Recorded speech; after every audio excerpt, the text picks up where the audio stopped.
four of these at the same time, but particularly these tax benefits, because the goal here is to keep, remember this, everybody write that down, keep and grow your money, okay? This is this is exactly what we want to do every single day. So let me clear this off. There you go. Look at you. I don't know if we weren't streaming before. All right. So if you're watching live, just say hello. If you're out there watching either in Facebook land or wherever you are in the world, let me pull you over here, Facebookers, just in case you want to watch me. My thing is all messed up here. There you go. All right. So if you want to jump and actually get a better angle, go to YouTube, click on the link. All right. So when we buy real estate, we have to think about something. Okay. So we buy real estate. Here's the house again. We got the little windows, might be 2-story, who knows, right? So when we buy real estate, we're looking to invest in it for a strategy for wealth. So I mentioned we have the tax strategy and we have the cash flow strategy. We have the debt buy down, which is, or pay down rather, which is equity strategy. And we have the appreciation, things go up in value. So when we think about all those four things, we want to make sure that we take advantage of the taxes, like I mentioned. Now, when we buy real estate, we have to use it on our tax return, and they let us use it as something called depreciation. Okay? Depreciation, very simply put, is a paper loss given to an asset that you purchase. Typically, an asset, like I mentioned last week, oh, my phone's right there. Typically, the asset is something like a camera that I'm looking into, the phone that I'm looking into, the desk, the TV. All of this is called assets. Now, assets usually have a useful life, and they usually have like a useful life of 1, 3, 5, 7, 10, 15. And each one of those at lives is determined by the IRS. So the IRS has a code that says, hey, if you buy an asset like a phone, it's got a 3-year. If you buy a computer, it could have a 5-year. Well, there's some further than 15 years, and I'll draw the threshold here. And it's one is 27.5, and there's one that's 39. What that means is depreciation is taking an asset like this property valued at $500,000 and giving it a useful life. The useful life could be, well, in this case, real estate could either fall into one of two categories. This 27.5 equals residential, and this one equals commercial. Okay? So you got residential, you got commercial, and then you got this house, $500,000. So what you do when you want to take a deduction on your tax return to save taxes by buying real estate is you get your calculator out and you say 500,000. Let's do it together. You would say 500,000 and you say 500,000, right? And you would divide that by 27.5, and we have 18,800 or 18, actually 18. Did I do that right? I think I did 50,000. Hold on, let me do that wrong. Sorry. It would just be, I just do one more zero divided by 27.5.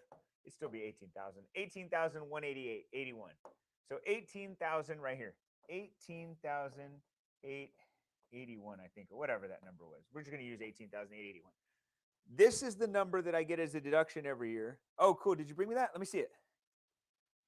All right. Thank you, sir. So this is the deduction that you're going to get from, we're good. We're good. Thank you. So this is the type of deduction that you're going to get every year on your tax return when you actually file. You're going to say to your accountant, your tax professional, hey, I bought this rental property. It's valued at 500,000. Your accountant's going to say, perfect, 27 and a half years, perfect. And then they calculate your tax savings of being 18,800 something dollars every year. Now, for most of us, just to be clear, 18,880 something dollars is a lot of money. But what if I could make that even bigger? So, hence the term cost segregation. So we do depreciation coupled with a cost segregation. Now, hold on, segregate. I couldn't spell there. There you go. All right. So cost segregation is, let's use it literally, cost segregation. Segregation means to separate. So when we think about properties, just to be clear, What we're trying to do is separate the property so they could fit into this line. This is what we want to do. So what we do is we say, okay, IRS, I know that this thing at $500,000, we could do 27 and a half years. But what if I just said I wanted to use the door? The IRS would say, well, if you just wanted to use the door, it fits into the 5-year category. And they'd say, what if I want to use the windows? And they would say, well, that's probably in the 5-year category too. And then they would say, well, what about maybe the interior of the house, maybe the carpet? That'd probably fit into the 5-year category. So here's another imaginary line. Anything 5 years and up, right, could be categorized in this category. Some items can fall into this category. No, I actually lied. It's actually this one, 7. Let's pretend you didn't see that. 7 and 15. What we do with the cost segregation is we break the components of a property into 1 to 5, 7, or 15 years. 1 to 5, 7, or 15 years. So what we do is we take all the pieces of a home, shingles, doors, sinks, cabinets, carpet, tile, trim, everything you could think of that you could use as a depreciating item, something has a useful life greater than a year, and we break it into these areas. We either do 1 to 5 years, 7 years, or 15 years. Once we get it into the 1 to 5, 7, or 15, now we can have this 500,000 broken into different pieces. Typically, it lays out like this: 500,000. I'm just going to use some rough numbers for you guys. 25% of that. What's 25% of 500,000? 125,000. So 125,000. That's usually what it is. The remaining balance of, let's call it 300,000, would be the next one. So now we're at 300 and 400 and then 75,000. Okay. So here's the deal. This all equals. If you add 125, 375, this equals to 500,000. Now, why is this important? This one's going to fall into the 1 to 5 year bucket. This is going to fall into 7. This is going to fall into the 15-year bucket. So why is this important to understand? What we want to do is we want to make sure that the IRS doesn't let us do this 27 and a half anymore. We said, screw that. I'm not going to wait 27 and a half. I want to do it faster. So again, we use this schedule to break it. Now we use a study, because this is called a cost segregation study, to break it up. Once we break it up into these little components, we fit it into these 3 new categories, and then we can use this as accelerated depreciation. So now I don't have to wait 27, I can wait 7. I don't have to wait 27, I can wait 15. Now, here is the special sauce, okay? This first group, 1 to 5, has the opportunity to use what we call bonus depreciation. What that means is I can now say, IRS, I don't want to wait the 5 years. I want to do it in 1 year. And they say, okay, based on the IRS code, section 179, bonus depreciation, sure. Now I get to take the $125,000 deduction on my tax return in year 1. Now, because I get to take that $125,000 deduction, let's just assume my income was $250,000 this past year, right? Let's just assume that. Now I subtract the $125,000, and guess what? I report now $125,000 in income, and guess what? Now my tax is lower because I only pay taxes on 125 versus the 250. And this is what cost segregation does. It does this in an efficient way or manner to allow you to have the best tax structure.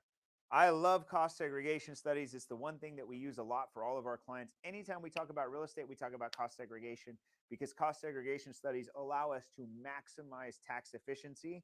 So I don't have to wait the 27 and a half years. So now, by the way, let me calculate this in savings so I could do this for you. We're going to use this 125, by the way, just for the sake of this scenario. I'm going to use the 125. Why does it do that? It's supposed to be here. Is it that one? Oh, it's because I did it backwards. All right. All right. So what I want to use is the 125 And now I want to multiply it times my effective tax rate or my marginal, depends on what you want to use, but let's use effective. Let's say my tax rate at 125,000 is 20%. I'm just going to use that married filing jointly. So I'm going to multiply this times 20%. For those of you that don't know how to do math, no. This is, Priscilla, do you know how much this is? Why don't you know what 120, what's 125 times 2? Anybody know what 125 times 2? It's 250. It's 25,000, just to be clear. All right, everybody, 25,000. Sorry. All right, so 25,000 is going to be 20%. So this is actually what I'm going to save on taxes because I own that property. I'm actually going to save $25,000 because I have that property. Like, this is actual savings. Now, here's the cool part. Because I did the cost seg, I got this $25,000. To buy a property for $500,000, I would have needed to put down probably about $100,000 to $125,000, right? Probably $125,000 would be my number. So if I put $125,000 in down payment and I subtract the $25,000 that I got from my depreciation expense savings, I have actually saved myself. I only put $100,000 in investments to get a $500,000 property, right? To get the tax savings that would have saved me a lot of money. I don't know. That's a sad house. But anyways, here we go. So we got 25 in savings. We got the house. We got $500,000 in this property. And by the way, we have 125,000 in equity. Now, if I wanted to sprinkle it in, I could sprinkle in cash flow. I could sprinkle in appreciation. I could sprinkle in things. If you guys have questions, put them in the chat. I'd love to hear them or at least give you feedback. Are we frozen or what? Oh, no. It just paused. Got it. There you go. Which one? You can move it anywhere you want. They can't see, huh? That's why they should go to YouTube.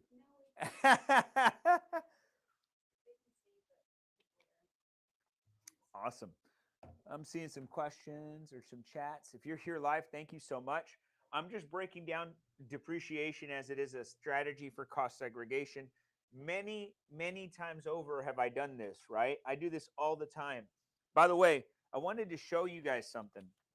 So that for those of you who could see this on this camera, I wanted to show you. So this is an actual, well, this is not, I don't want to show you actual addresses because you would probably know my clients, but this is actually a cost segregation study for one of our clients.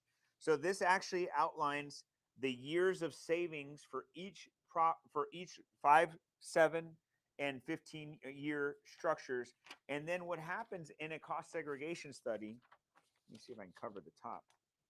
I know some of you probably can't see this because it's kind of, but it actually breaks down every single component of, and actually look, watch, check it out. So every single item in here is going to be broken down and given a value.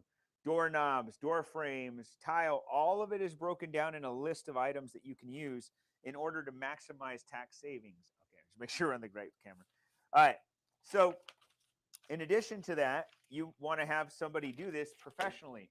You can't do this yourself, by the way. You're going to need a professional to do this. This is not something you do self-study. I know there's websites out there that say they can do it for you and all that crap. Don't believe any of that stuff. It's just like doing your own taxes. You do your own taxes, you're probably not going to get the best results. So you want to make sure you maximize it by utilizing an expert to do this. But if you're thinking about tax strategy as an example, when we think about cost segregation studies, we want to buy a property. Here's the formula, right? So you identify a property. So ID a property, right? That I want to use for a particular purpose. Now, I'm not covering, by the way, I'm not necessarily extending. There's another component to this called real estate professional status or short-term rental lupo. Watch some of our other videos so you can learn that. But you have to identify a property, right? Once you identify the property, you can actually determine what the tax savings could be if you bought it. So if I identified a property, again, we'll use the same example. Here's the home. And let's say I'm going to do an Airbnb and it's $500K. So I've got an Airbnb for $500,000. I've identified this is my property. Next step, I acquire the property, right? So this is when we get the property. Actually, let's just erase that. We'll do it in a different way. What I want to do next is once I buy the property, right? So here's where we buy it. So we buy it, right? I'm just going to use it in simple terms. So first we acquire or identify, then we acquire 500,000. So when I buy it, I'm going to be required to put 20% down, which is 100,000, right? So if I put 500,000 is the purchase price, I minus my 100,000 down payment. Now I've got 400,000 in equity, and I have 100,000 into the deal, right? So by the way, I'm missing a little thing here, a nuance. You don't ever get to depreciate land, so I'd have to subtract land value, but I'm just trying to use round numbers for everybody. So whoever's critiquing this, just so you know, land value means something, okay? So I've got $400,000 in this property is what I owe on the property, but I have a $500,000 asset. I put 100,000 into the deal. Now I go to next step is go to a tax strategist to perform a cost seg. The cost seg, I'll do a real analysis real quick, just so we know it's going to be 500,000. I'm going to subtract the land value, probably 50,000. That's going to be 450,000. That's the land value. This is land. You can't depreciate land, so I put land. So I got 450,000, and then I use this number to then use the cost seg to go to 5, 7, and 15 years. I break them up into these categories. Typically, this is going to equal 25%. This one's going to equal about 40%. And then this one is going to equal the remainder, which is going to be 35%. It could be, I don't know why I put K. But again, this is just, I'm not saying this is exactly right. Obviously, everybody would have a different story, right? But 35%. Every property would be different. So what I would do is I'd break it into these. So 25% of the 450 would be in years 1 through 5, 40% in years 1 through 7, or in year 7, and then the remaining balance of the 35% in years 1 through 15. So what the only caveat to teach you guys something is that if you do this, what you're doing is, remember, this was traditionally going to be 27.5 years. Okay, this was traditionally. Now we're cutting it into 1, really, 7, and 15. Now, why is this important? If you would have gotten the steady flow of depreciation for 27.5 years, that would have lowered your tax liability every single year. Because I'm moving it super close and going half the time, that means the deductions for those properties end very quickly. And that means that a good percentage, 25%, is going to be taken right off the bat. So what I want you to know is that if you decided to do a cost seg to purchase property to offset taxes, that 25,000 that I told you earlier that's going to be coming from the savings, this 25%, whatever it was, I think it was 25K in actual tax dollar savings, you need to take this and invest it in another property, because you've got to do this cycle again. Every year you've got to buy. Every year you've got to buy. Now, some of you might think that's good or bad. I think it's good because it's forcing you to build wealth. The more of these things you got, right, the more, here's the key, to build wealth, you need to increase your net worth, not anything else. Somebody would say you need cash flow. I believe it. Net worth is everything. If you have a net worth of $5 million, $10 million, $100 million, either you're going to liquidate it or you're going to monetize it at some point. That's where money comes from. When you build wealth, it is not just dollars. It is not dollars. It is assets like real estate that produce dollars. That's wealth, because you passively get income. Very few people get this. They actually think they take their dollars to buy real estate. Yes, you do. Because one day this cycle is going to perpetuate itself. But if you don't do this and you just buy real estate and you don't take advantage of the strategies, you typically get screwed. Like yesterday, had a client yesterday who had bought 5 properties in 2022, 3 this year of 2023, and he had bought them all cash. It was so frustrating. All cash. Why is it frustrating? Because he had spent, here, let's do that real quick. Here's what he did.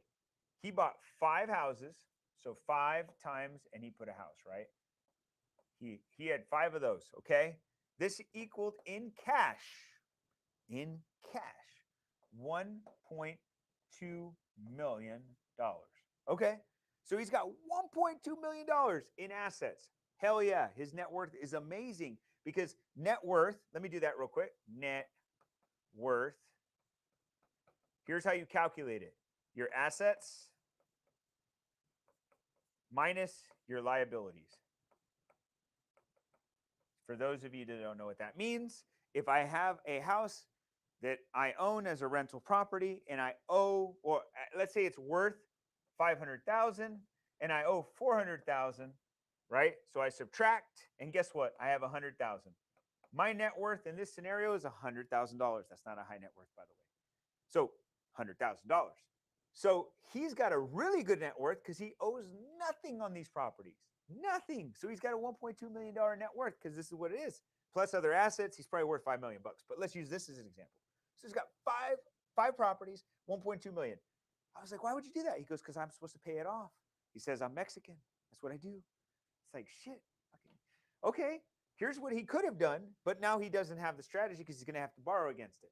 So I'm going to use the 20% down payment. Oh, I can use my calculator here. You guys got my phone. I'm going to get 1.2 million times 5 because that's 20%, right? So I'm going to do 120,000,000. I think that's it, times 5. 6 million. I just want to make sure I was good. He could have bought $6 million worth of real estate with a 20% down payment. But he only owns 5 houses. He could have bought 30 houses. 30 for what he did for 5. Now, his net worth wouldn't be as strong today, but the goal is not to have a strong net worth right now. The goal is to perpetuate wealth, meaning you've got to build it over time. He would have had fucking 30 properties over here. 30 times houses, right? Like, come on, dude. So, needless to say, he may have a strong net worth today. That's great. But that's as big as he can get because he's got all his cash tied up. Over here, I leveraged the 1.2 and I bought $6 million. Now, he could stay there, and let's just say out of that 1.2 million, he's making, let's call it 100,000 a year. I'm going to use that as his number. He's going to keep $100,000 a year for owning this. Okay. Over here, I got $66 million in properties. I've got 30 houses today. And let's just assume each one of these houses gives me on a yearly basis $1,000. That's probably low, but I'm going to get $30,000 for owning all 30 properties. You're like, why is that so little in compared to the 5? Well, he has no mortgage here. I got a mortgage here. So I'm only going to get 30,000. So you'd be like, that's not enough. I'd rather take the 100. Sure, you could take the 100, but I'm going to get $30,000 every single year from all of these properties. It may sound like shit, but I'm going to get it for 30 years because that's my mortgage, number one. But my rents always go up. So next year it could be 35. Next year it could be 40, 45, 50. And in 10 years, I could be at 60,000. So what? Remember though, because I put 20% down here, every year, every freaking year, my value of my properties goes up and the debt goes down. So value, right? And the debt. So eventually, there's going to come a point, let's say 15 years down the road, this properties that are worth $6 million today would be worth, if you do a 3% appreciation over the course of 15 years, that'd be 45%. So 45% of that, let's just round it to 50. I'd have $9 million in assets, right? Over here, he's got 1.2, 3%, 15 years. Let's round it to 1 just for the sake of this conversation. So you got 1 million. If it goes up 45%, he would have 1.5 million. So let's say he gets 1.7. He's got 1.7 million in 15 years, and I've got 9 million in 15 years. I've got $3 million plus in equity. He's only got 500,000 in equity. Yes, he's got $1.5 million in cash. He's getting 1.5. I've got 450,000, right? 450K. So I get 450K. He's going to have 15? So 1.5 million. He's going to have 1.5 million in cash. I'm going to have 450,000. Okay, sounds good. But he can only sell them all for 500,000. So he made $2 million. He's got $2 million that he's going to get out of this deal in 15 years. I, on the other hand, am going to make 3 million plus my 450,000. So I'm actually going to make $3.5 million. He's only going to make $2 million. I made way more money than him, but he's scared. He's like, I got to cash everything out. I'm like, over here, I'm all in, baby. I made $9 freaking million. Guess what? All of that crap was cost seg. I don't know how we went this far. Everything is going to be cost seg. I'm going to cost seg all this 330 properties. I mean, just do the math, right? That would be 300,000 a property. So 300,000. Let's do the math real quick. 300,000. I'm going to subtract land value. Let's just do it for the sake of this 50,000 as well. So now I have 250,000. This is what I'm going to get from each property. In year one, let's do the math. Year one, 250,000 times 30 properties. Boom. $7.5 million. I'm going to multiply that times my anticipated bonus depreciation of 25%. Oh, crap. Did that mess that up? Yeah, that right. Does that work? $1.875 million. I'm going to get $1.875 million. By the way, what that means, that's my deduction on my freaking tax return in year one. I'm not going to even pay taxes in that year. I'm probably not going to pay taxes for 2 or 3 years because I just bought $6 million worth of property. I'm using his example. He put 1.2 in a million. I take the 1.2 and I bought 9 million. He bought just 1.7. Man, and I saved all this taxes up front. By the way, he hasn't done any cost seg on all this crap, and he's stuck with all that property. He may think he's rich, but he actually is not building wealth. That's what's happening. He's rich, but he ain't building wealth. Yes, he's got 100K every month. Woo, or every year. Good job, bro. Good job. Right? Just so you know, I'm not going to hate on anybody, but $100,000 ain't changing nobody's life. 3 million will, though, by the way. 3 million changed my life. It changed yours. But 100,000, just so you know, if I give you 100,000, you could buy a car. You couldn't even buy a whole house. And if you did, it would be in a nice neighborhood. So we could do 100,000. $3 million, I could change everything. I could put away money for college for all my kids. I could give to my family. I give to the church. I could do anything I want. That's how you build wealth. Okay, so any questions? Because we've been going pretty hard, and I've moved the cameras. Anything? If you're out there in Facebook land, how are we doing? Let's see who's on here. There's some questions on YouTube. What do we got? If I didn't do this strategy 3 years ago, could I go back and do it? Whew. Oh, this is such a good question. All right, so 2017 is the year it started. Now, it's still going today, but 2022, let's just use that as the year for the year like it was. Let's use this timeline. Just so you know, if you wanted to do a cost seg and you bought a property anytime in this period, this is the sweet spot. 2017 to 2022, this is the sweet spot for the depreciation schedule of cost seg. Now, if you didn't take it, let's just say you purchased a property in 2021 and you want to do it today, 2023. Okay, so there is a year gap right here in the middle, which is the 2022. So for 2 years, you took depreciation. Let's say it's 10,000, right? And 10,000, just using it as simple math. So you took 10,000 in year one, 10,000 in year two. Now you're in 23 and you're like, dude, I want to do this. Perfect. What we do is we do the same formulas that I just used to calculate the depreciation based on a cost seg. And by the way, these are all estimates. And what I do is I subtract what's already been taken from what I would have calculated from day one, and the difference is what I get in the first year. I just subtract it. So if I've already taken 2 years, I subtract the 2 years from what I want to take this year, and that's all I got. Now, there's a caveat. If you don't know this, you have to meet real estate professional status, or you have to meet the short-term rental loophole status, or do the short-term rental loophole. You can watch our video from last week where I broke that down. But if you have more questions about that, please follow us for more. Maybe we'll break that down next week again. But what I'm getting at is, yes, you can. Now, why did I say this was the cool spot? Because here's the deal.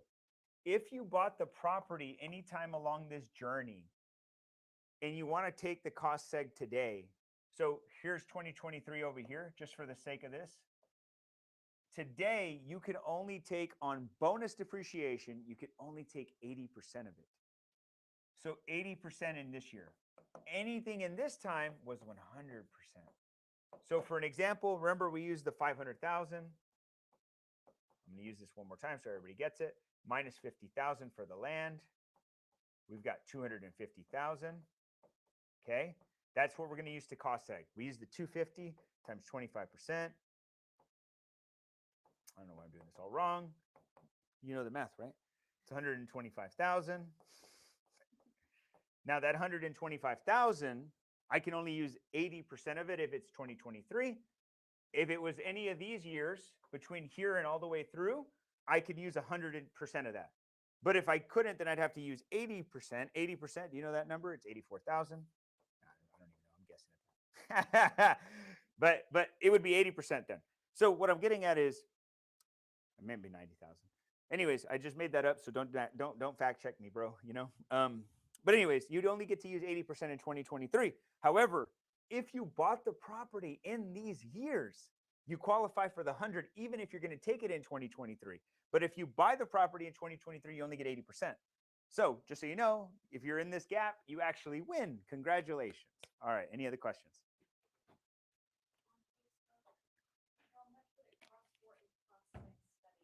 Depends. So cost segregation studies can vary. So it depends on the type of property, location, material. There's a few things.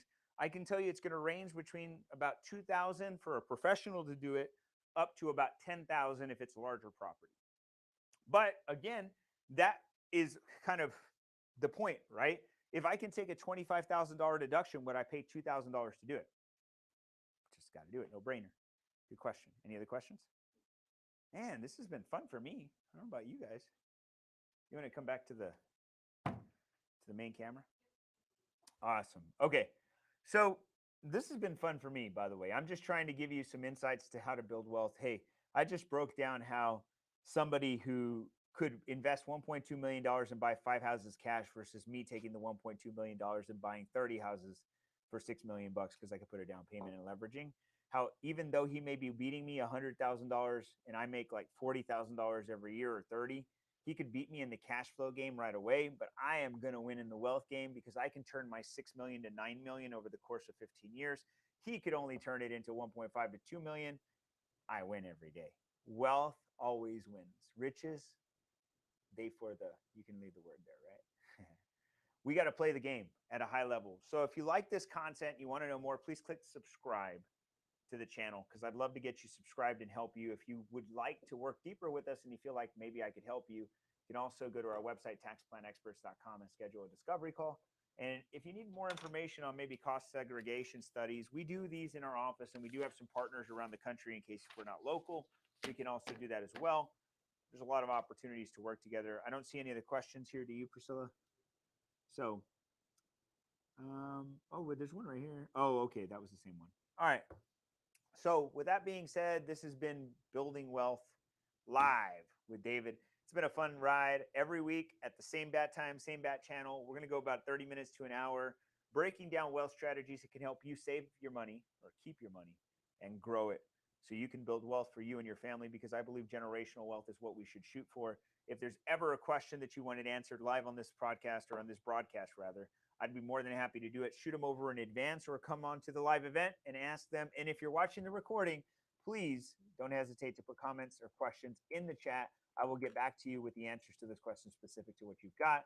My goal in every single day is to help people keep and grow their money. My goal is to impact 5 million people over the course of my life, directly keep and grow their money. And I'm on a mission to do it. And I want to help you too. So if you are watching this, I greatly appreciate you. I have exhausted my time, but I do see one last thing, Zach. I'll just say this. If you have an accountant that advised against it, ask him why, right? Ask him why. Maybe he doesn't even know what that is. He's like, cost segregation. I remember in my day, boy. And ask him to fax me any information you'd like to do as well, because everybody's got a fax machine just like that. Anyways, I got to go. Wish you health, wealth, success. Let's go out and build our own freaking economy. God bless you guys out on Facebook, and also those who are watching our live stream on YouTube. Subscribe to the channel. Bye-bye.